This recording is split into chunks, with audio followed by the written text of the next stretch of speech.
গর্ভধারণের এই ৯টি মাস প্রতিটি মায়ের কাছে এক একটি অলৌকিক গল্পের মতো। কিন্তু এই গল্পের মাঝেও মায়েদের মনে একটা প্রশ্ন সারাক্ষণ ঘুরপাক খায়, আপনার অনাগত সন্তানটি ছেলে নাকি মেয়ে? আপনি কি খেয়াল করে দেখেছেন আপনার বাচ্চাটি পেটের ঠিক কোন পাশে বেশি নড়াচড়া করছে, কিংবা আপনার কোমরে কি তীব্র ব্যথা হচ্ছে?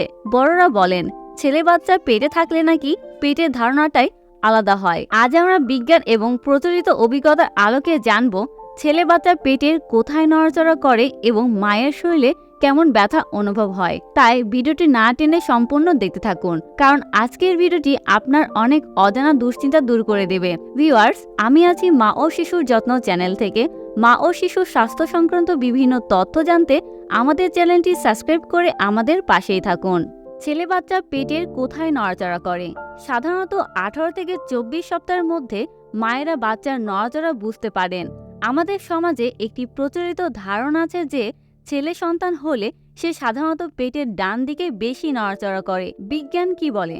আসলে বাচ্চার নড়াচড়া নির্ভর করে প্ল্যাসেন্টা বা গর্ভফুলের অবস্থানের ওপর। তবে অনেক অভিজ্ঞ মা এবং দাদি নানীরা দাবি করেন ছেলে বাচ্চারা তুলনামূলক একটু শক্তিশালী লাথি দেয় এবং তাদের নড়াচড়া পেটের নিচের অংশে বা ডান পাশে বেশি অনুভূতি হয়। যদিও এর শতভাগ বৈজ্ঞানিক প্রমাণ নেই, তবে হাজার হাজার মায়ের অভিজ্ঞতা কিন্তু এটাই বলে। কেমন ব্যথা অনুভব হয়?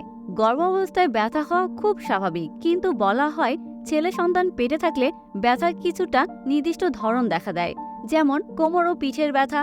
বলা হয় ছেলে বাচ্চা পেটে থাকলে মায়ের পিঠের ভার সামনের দিকে বেশি ঝুঁকে থাকে। এর ফলে মেরুদণ্ডের ওপর চাপ পড়ে এবং কোমরের নিচের দিকে তীব্র ব্যথা অনুভব হতে পারে। পেলভিক পেন বা তলপেটের চাপ। ছেলে সন্তানরা নাকি পেটের একটু নিচের দিকে অবস্থান করে, ফলে মায়ের মূত্রথলি বা তলপেটে অনেকটা ভারী ভাব বা চিনচিনে ব্যথা হতে পারে। মাথা ব্যথা।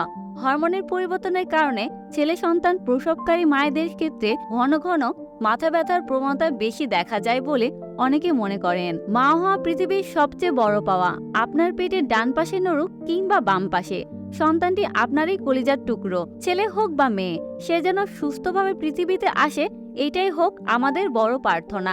এই যে কোমরের ব্যথা, রাতের পর রাত না ঘুমিয়ে থাকা, বিশ্বাস করুন যেদিন আপনি আপনার সন্তানকে প্রথম কোলে নেবেন, এই সব কষ্ট এক নিমিষে মিলিয়ে যাবে। আপনার বাচ্চাটি পেটের কোন পাশে বেশি নড়াচড়া করছে কমেন্ট করে আমাদের জানান।